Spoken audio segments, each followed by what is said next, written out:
Latest updates and reviews కోసం మా ఛానల్ని సబ్స్క్రైబ్ చేసుకోండి. పక్కనే ఉన్న బెల్ సింబల్ని క్లిక్ చేసి ఆల్ ఆప్షన్ని సెలెక్ట్ చేసుకోండి. అప్పుడే మా మొబైల్ నుండి మీ మొబైల్ ఫోన్కి నోటిఫికేషన్స్ వచ్చేస్తాయి. మీనా చాలా నీరసంగా ఉంటుంది. బాలు మీనా గురించి అంత వెతుకుతాడు, కానీ ఎక్కడ కనిపించదు. ఏమైంది మీనా ఇక్కడ కనిపించడం లేదు అని అంతా వెతుకుతాడు. ఇక తర్వాత మేడ మీదకి వస్తాడు. మేడపైన మీనా కళ్ళు తిరిగి పడిపోయి ఉంటుంది. మీనా మీనా అంటూ తట్టి లేపుతాడు. ఇంకా ఒళ్ళంతా కాలిపోయి ఉంటుంది. ఇక వెంటనే మీనాని 2 చేతుల మీద ఎత్తుకొని హాస్పిటల్కి తీసుకువెళ్ళిన తర్వాత డాక్టర్సు మీనాని చెక్ చేసి, అసలేంటి బాబు మీకు బుద్ధుందా అని అంటాడు. ఏమైంది డాక్టర్, ఇంతకీ నా భార్యకి ఏమైంది అని అనగానే, అసలు తనని ఓ మనిషిగా చూస్తున్నారా లేదంటే ఓ పశువుగా చూస్తున్నారా అని అనగానే, ఏమైంది డాక్టర్ ఎందుకు ఇలా అంటున్నారు అని అనగానే, నీ భార్యకి జబ్బు లేదు, జ్వరము లేదు, ఏమీ లేదు. తనకి బాగా అలసట ఎక్కువైపోయింది. అందుకని రక్తం కూడా తగ్గిపోయింది. తనిప్పుడు చాలా దారుణంగా ఉంది. ఓ మనిషిని ఇలాగినా చూసుకునేది. తను టైంకి భోజనం చేయక చాలా రోజులైంది. కంటి నిండా నిద్ర కూడా లేదు. కళ్ళు నరాలు కూడా బాగా దగ్గరకు వచ్చేసాయి. ఎర్ర రక్త కణాలు బాగా తగ్గిపోయాయి. ఇలా ఇంకొన్ని రోజులు వదిలేస్తే తను మీకు దక్కేది కాదు అని చెప్పగానే బాలు షాక్ అయిపోతాడు. ఏంటి డాక్టర్, ఏంటి మీరనేది అని అంటే, ఇంట్లో ఉన్న మనిషి తను ఎలా ఉంటుందో తెలుసుకునే బాధ్యత భర్తగా నీకు లేదా? తను చాలా కాలం నుంచి మానసిక వేదన పడుతున్నట్టుంది. అందుకనే భోంచేయక నిద్రపోక ఇలా ఇప్పుడు ఒంట్లో రక్తం లేకుండా అయిపోయింది. ఇంతకీ నీ భార్య ఏం పని చేస్తుంది? తను ఎక్కడైనా జాబ్కి వెళ్తుందా? అక్కడ వాళ్ళు ఏం పని చెబుతారు అని అడగడంతో బాలు షాక్ అయిపోతాడు. డాక్టర్ గారు, నా భార్య ఎక్కడా పని చేయదు, ఇంట్లోనే ఉంటుంది అని అంటే, ఇంట్లోనే ఉంటే మరి అలా ఎందుకు అయిపోతుంది అని అంటాడు. అది అంతే, కానీ ఇప్పుడు తన పరిస్థితి ఏంటి అని అడుగుతాడు. నేను కొన్ని మందులు రాసిస్తాను, అలాగే మందులతో పాటు తను వేళకి భోజనం చేసేలాగా, వేళకి నిద్రపోయేలాగా చూసుకోండి. అలాగే తను ఏ పనులు కూడా చేయకూడదు. కొన్నాళ్ళు ఎంత రెస్ట్గా ఉంటే అంత మంచిది. అప్పుడు తనకి బ్లడ్ కూడా ఇంప్రూవ్ అవుతుంది. మాకెందుకులే అని వదిలేస్తే తను ప్రాణాలతో ఉండదు అని డాక్టర్ చెప్పగానే ఇంకా బాలు చాలా బాధపడతాడు. ఇదంతా మా ప్రభావతి గారు చేసిన నిర్వాకమే. ఇంట్లో పనంతా మీనా నెత్తిన వేసేటప్పటికీ మీనా చాకిరి అంతా చేయలేక, టైంకి భోజనం చేయలేక, నిద్ర కూడా లేక తనకి ఈ పరిస్థితి వచ్చింది. ఇక నుంచి నేను చూస్తూ ఊరుకోను. మీనా అందరి పనులు చేయటానికి లేదు, చివరికి మా పనులు కూడా చేయటానికి లేదు. తను కూడా ఓ మనిషే కదా, తనేమైనా మరబొమ్మ ఏంటి? మంచి మనిషి కదా, సహనంతో సంస్కారంతో చెప్పిన ప్రతి పని చేస్తుందని బాగా అలుసైపోయింది.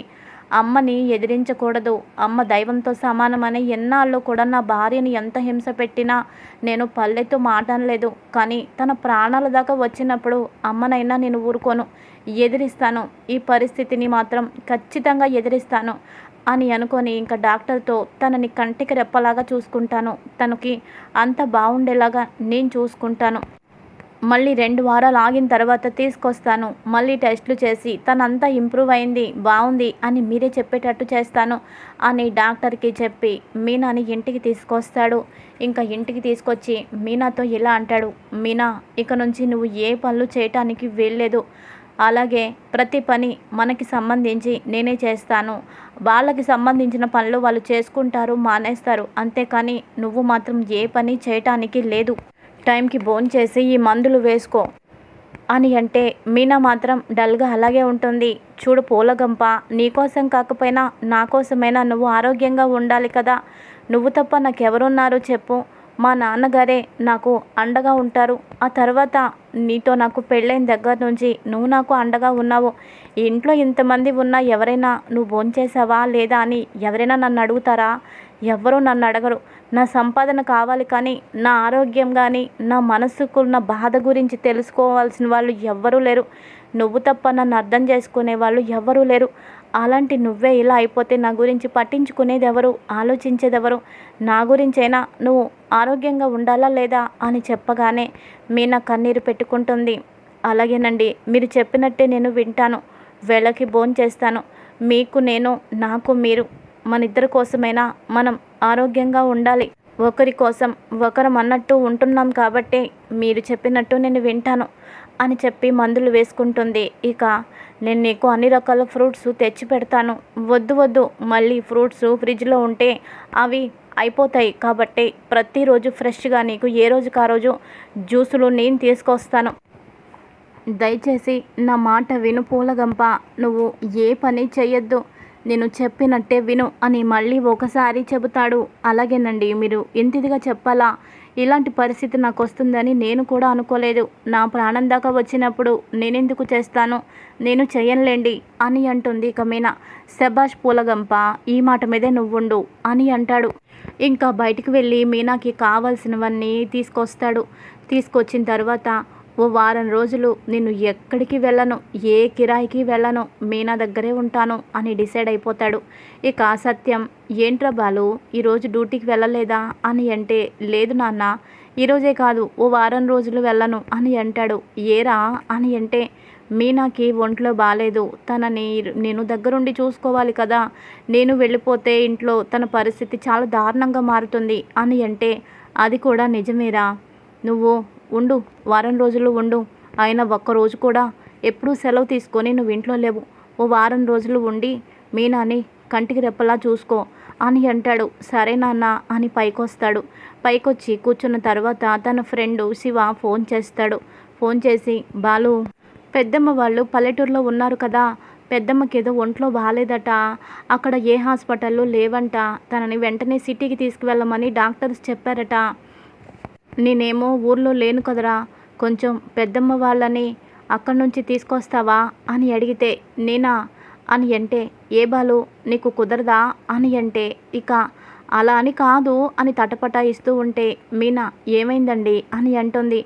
ఏం లేదు, నా ఫ్రెండ్ ఉన్నాడు కదా, వాళ్ళ పెద్దమ్మకి ఒంట్లో బాగాలేదట, వాళ్ళది పల్లెటూరు, వెంటనే సిటీలో ఉన్న హాస్పిటల్కి తీసుకువెళ్ళమని చెప్పారట, అక్కడికి వెళ్ళి రావడానికి ఎంత లేదన్నా 6 గంటలు పడుతుంది, ఇన్ని పరిస్థితుల్లో వదిలేసి నేను వెళ్ళను, నాకు ఇష్టం లేదు అని అంటే, తప్పండి, అలా మాట్లాడొద్దు, మీ ఫ్రెండ్కి మీరు తప్ప ఇంకెవరున్నారు చెప్పండి, ఒక్కోసారి మీరు వెళ్ళలేని పరిస్థితిలో ఉన్నప్పుడు మీ ఫ్రెండు కారు తీసుకొని ఎన్నిసార్లు వెళ్ళి మీకు సాయం చేయలేదు, ఇప్పుడు వాళ్ళ పెద్దమ్మ ప్రాణాలతో పోరాడుతుంది, అలాంటి సమయంలో ఇలా మీరు మాట్లాడడం కరెక్ట్ కాదు, ఇప్పుడు నాకేమైంది చెప్పండి, నాకు బాగానే ఉంది, మీరు ఇచ్చిన మందులు వేసుకున్నాను, జ్యూసులు తాగాను, ఇంకా నాకేం కాదు, మీరు వెళ్ళి రండి, 6 గంటలే కదా ఇట్టే గడిచిపోతాయి, పాపం ఆ పెద్ద ఆవిడకి ఎంత ఇబ్బందిగా ఉందో, వెంటనే వైద్యం అందకపోతే తనకి ఏదైనా జరగరానిది జరిగితే జీవితాంతం బాధపడాల్సి వస్తుంది, అయ్యో ఈ చిన్న సహాయం మేము ఎందుకు చేయలేదు, తనని వెళ్ళి ఇక్కడికి తీసుకొచ్చుంటే బాగుండేది, మంచి హాస్పిటల్లో చూపించే టైం లేక చనిపోయింది అన్నది మనకి ఎంత బాధాకరంగా ఉంటుంది, ప్రతిరోజు మనకి గుర్తొస్తూనే ఉంటుంది, అందుకనే మీరు వెళ్ళండి, 6 గంటలే కదా నాకేం కాదు అని చెప్పడంతో, సరే నువ్వు చెప్తున్నావు కాబట్టే వెళ్తున్నాను అని చెప్పి ఇంకా బాలు తనకి ఎన్నో యోగక్షేమాలు చెప్పి బాలు వెళ్తాడు.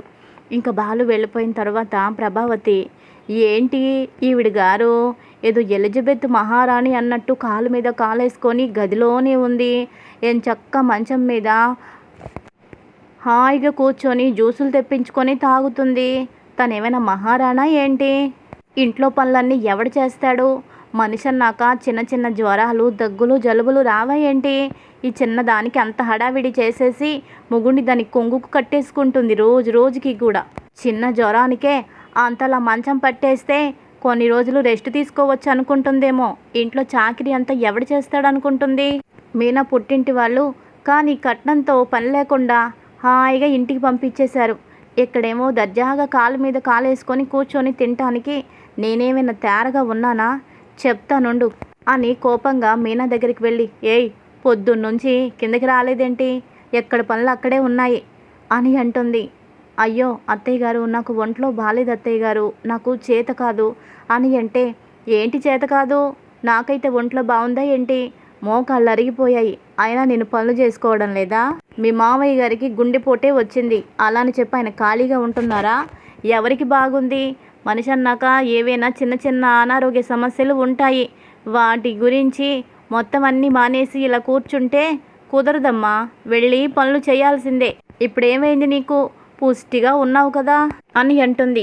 అత్తయ్య గారు మీకు చెప్పినా అర్థం కావడం లేదు, ఇప్పుడు నేను కిందకొచ్చి పనులు చేస్తే మళ్ళీ నాకేదైనా జరిగితే ఆయన ఊరుకోరు, ఆయన అస్సలు ఈసారి ప్రళయం సృష్టిస్తారు అని అంటే, ప్రళయం సృష్టించినప్పుడు చూసుకోవచ్చులే కానీ ముందు టిఫిన్లు లేక ఎక్కడి వాళ్ళు అక్కడ వేలబడిపోయి ఉన్నారు, వెళ్ళి టిఫిన్ చేయి అని అనగానే మీనా ఇంక చేసేదేముంది, నేనే కదా చేయాల్సింది, ఆయనకి తెలిస్తే ఊరుకోరు, కానీ అందరూ ఆకళ్ళతో ఉన్నారు కాబట్టి వాళ్ళ ఆకలైనా తీర్చాలి కదా అని చెప్పి, అత్తయ్య గారు తేలిగ్గా అయిపోయేది ఉప్మా ఏదైనా చేస్తాను అంటుంది, వెళ్ళు తొందరగా తగలడు అని చెప్పడంతో మీనా లేవలేక మెల్లిగా వెళ్ళి టిఫిన్ తయారు చేస్తుంది. ఇదిలా ఉండగా ఇంకొక పక్కన కామాక్షి వస్తుంది. వచ్చి, ఏంటి వదినా, జీడిపప్పు ఉప్మానా? అబ్బా వాసన ఎంత బాగుందో. అదేంటో మీనా చేత్తో ఏది చేసినా టేస్ట్గానే ఉంటుంది. అదేంటో వదినా, నీ చేత్తో బిర్యానీ చేసిన వాసన రాదు, ఎంత తేడానో అని అనగానే, ఏంటి నన్ను దెప్పడానికి వచ్చావా ఏంటి ఉదయాన్నే అని అంటుంది. అబ్బే అదేం కాదు, ఉన్న వాస్తవం చెప్తున్నాను. ఉప్మా చేస్తుంటేనే ఇంత వాసన గుమగుమలాడిపోతుంది. అది తన చేత్తో ఏ బిర్యానీయో చేస్తే ఇంకేమైనా ఉందా అని అంటుంది. సరేలే కానీ ఇంతకీ ఏంటి మధ్య రావడం మానేశావు అని అంటుంది. వదిన ఎక్కడ వదిన, చాలా పనులు, ఇబ్బందులు, ఈ నెల చిట్టి డబ్బులు నాకు వస్తాయి అనుకున్నాను కానీ రాలేదు. నాకు అర్జెంటుగా ఓ ఖర్చు వచ్చి పడింది, నాకు డబ్బులు కావాలి వదిన, అందుకే వచ్చాను అని అంటే, ఏంటి డబ్బులా అని ప్రభావతి అంటుంది. అయ్యో అదేంటి వదిన అంతలా నోరు తెరిచావు, అంతకుముందు నువ్వు నన్ను 2-3 సార్లు అడిగినప్పుడు నేను ఏదో ఒకటి చేసి నీకు సర్దలేదా ఏంటి, ఎప్పుడైనా నేను అడిగానా? ఇప్పుడు నాకు అవసరం వచ్చి పడింది, అయినా నోరు ఎందుకు అలా వెళ్ళబెడుతున్నావు? 2 కోడళ్ళు కోటీశ్వరరాళ్ళు, నీ కొడుకులు కూడా 2 చేతులా సంపాదిస్తున్నారు, నీకు డబ్బులు ఏంటి వదినా అని అనగానే, పేరు గొప్ప ఊరు దిబ్బ అన్నారు, నా గురించే కాబోలు, పేరుకే 2 కోటీశ్వరుల కోడళ్ళు, కానీ ఎందుకు ఏమీ లేదు లాభం. 2 కొడుకులు ఉన్నారు కానీ వాళ్ళ వల్ల ఒక్క రూపాయి కూడా ఏ రోజు నాకు ఒరిగింది లేదు. ఇంకా చెప్పాలంటే ఎదురు నేనే నా పెద్ద కొడుకు డబ్బులు ఇచ్చి వాడిని పోషించుకుంటున్నాను అని అంటుంది.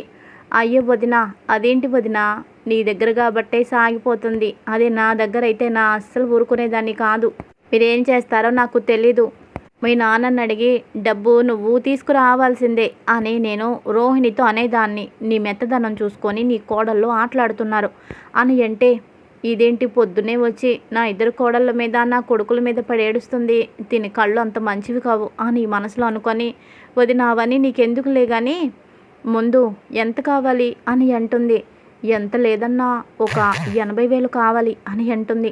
80,000 ఇప్పుడు ఎక్కడి నుంచి తీసుకురావాలి అని అనుకొని, ఎలాంటి విషయాలైనా ఇలాంటి వాళ్ళతో చెప్పకూడదు, ఇప్పుడు నా కోడళ్ళ గురించి నా కొడుకుల గురించి ఈవిడ దగ్గర నేను మాట్లాడితే మళ్ళీ ఈవిడ దగ్గర నేను అలసైపోతాను, ఎందుకులే ఏదో ఒకటి చేసి డబ్బు సర్దితే సరిపోతుంది కదా అని అనుకొని, మీనా బంగారం నా దగ్గర ఉంది కదా అది తాకట్టు పెట్టి కామాక్షికి ఇచ్చేస్తే నా పరువు నిలబడుతుంది, ఇంకోసారి నా 2 కోడళ్ళ గురించి మాట్లాడకుండా ఉంటుంది అని మనసులో అనుకొని, సరే వదినా నీకు రేపు ఇస్తాలే అని అంటుంది. రేపు కాదు నాకు ఈరోజే కావాలి అని అంటుంది. సరే ఓ 2 గంటల టైం ఇవ్వు, నేను డబ్బుని సర్దుతాను అని చెప్పడంతో ఉప్మా తినేసి ఇంకా కామాక్షి వెళ్ళిపోతుంది. ఇక వెళ్ళిపోయిన తర్వాత ప్రభావతి సేటు దగ్గరికి వెళ్ళి బంగారం తాకట్టు పెట్టి డబ్బు తీసుకొస్తుంది.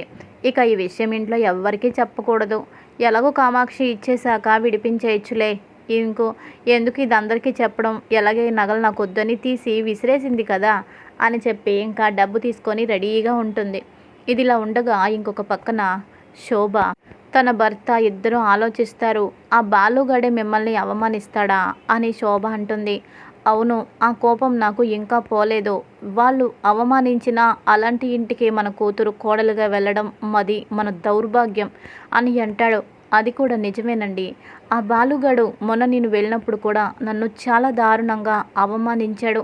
ఈ అవమానం గుర్తొచ్చినప్పుడల్లా ఎంత బ్రతుకు బతికి అలాంటి వాడితో మాటలు అనిపించుకోవడం ఏంటి అని బీపీ రేజ్ అయిపోతుంది అని అంటుంది. అవును, కానీ ఏం చేయలేకపోతున్నాం కదా అని అంటే, ఎందుకు చేయలేమో, అలాంటి వాడి పరువు తీయాలి అంటే మీనా పరువు తీయాలి, భార్యకి పరువు తీస్తూ ఉంటే భర్తకి ఇగో అప్పుడు బాగా దెబ్బతింటుంది, వాడి పొగరు అహంకారం కూడా తగ్గుతుంది అని చెప్పి ఇక వెంటనే ప్రభావతికి ఫోన్ చేస్తుంది. ప్రభావతి, ఏంటి శృతి వాళ్ళ అమ్మ ఫోన్ చేస్తుంది, తన కూతురుతో మాట్లాడడం మానేసి డైరెక్ట్గా నాకే కాల్ చేస్తుందంటే నేను తన ఉద్దేశంలో తనకి కావలసిన మనిషినే కదా అర్థం అని అనుకొని, హలో వదిన గారు అని అంటుంది. ఆ ప్రభావతి, నీతో చిన్న పని పడింది అని అంటుంది. ఏంటి వదిన గారు అది, మీరు ఏ పని చెప్పినా చిటికీలో చేసి పెడతా నేను అని అంటుంది. మీతో కాదు, మీ కోడలు మీనాతో పని పడింది అని అంటుంది.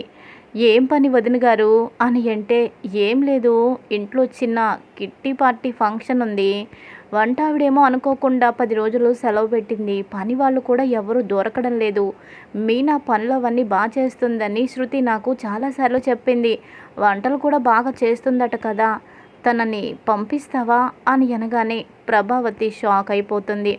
ఇంకా అయ్యో ఏంటి ప్రభావతి, నీకు బాధగా అనిపిస్తుందా, ఇందులో బాధపడడానికి ఏముంది, మనం ఒకటే కదా, అయినా ఓ 2 గంటలు తలుచుకుంటే వంటలు చేసేసి పనులన్నీ చేసేయచ్చు, వచ్చిన వాళ్ళకి కాఫీలు టీలు ఇవ్వాల్సిన అవసరం లేదు, ఒకవేళ తప్పదు అనుకుంటే అప్పుడు సంగతి అప్పుడు, కానీ వంటలు ముఖ్యం ఇప్పుడు అని అనగానే ప్రభావతికి ఒక్కసారిగా మనసు చివుక్కుమంటుంది.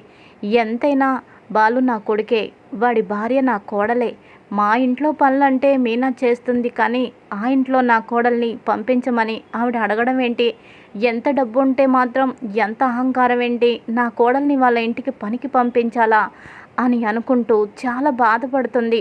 మళ్ళీ అంతలోనే ఇప్పుడు కానీ మీనాని అక్కడికి పంపించకపోతే శృతికి ఏదో ఒకటి చెప్పి ఆ నగలు తీసుకెళ్ళిపోతుంది, ఇంకా శృతిని తన ఇంటికి కూడా తీసుకువెళ్ళిపోతుంది. అప్పుడు ఇక్కడ నా కొడుకు నా కోడలు నా కళ్ళ ముందు ఉండరు, ఏం చేస్తాము తప్పదులే, అయినా నేను బాధపడుతున్నాను కానీ మీనాకి అలాంటి పనులన్నీ అలవాటే అనుకుంటా, ఓ 2 గంటలు పని చేసి రావటానికి ఏమైందిలే, అయినా మనం అనుకున్నప్పుడు ఇంక వాళ్ళు వీళ్ళు వేరు అని అనుకోవడం ఏంటి, బాధపడడం ఏంటి, నేను ఇలా ఆలోచిస్తున్నాను కానీ మీనా ఏమీ ఆలోచించదు, వెళ్ళి వంటలన్నీ చేసేసి పనులన్నీ చేసేసే వస్తుంది, ఈ విషయం బాలుగడికి చెప్పొద్దని కూడా నేను మీనాకి చెప్తాను, ఒకవేళ చెప్పినా ఏమవుతుంది, ఓ 2-3 సెంటిమెంట్ డైలాగులు వేసేస్తాను, అప్పుడు వాడే చచ్చినట్టు ఊరుకుంటాడు అని అనుకుని, సరే వదిన గారు అని అంటుంది.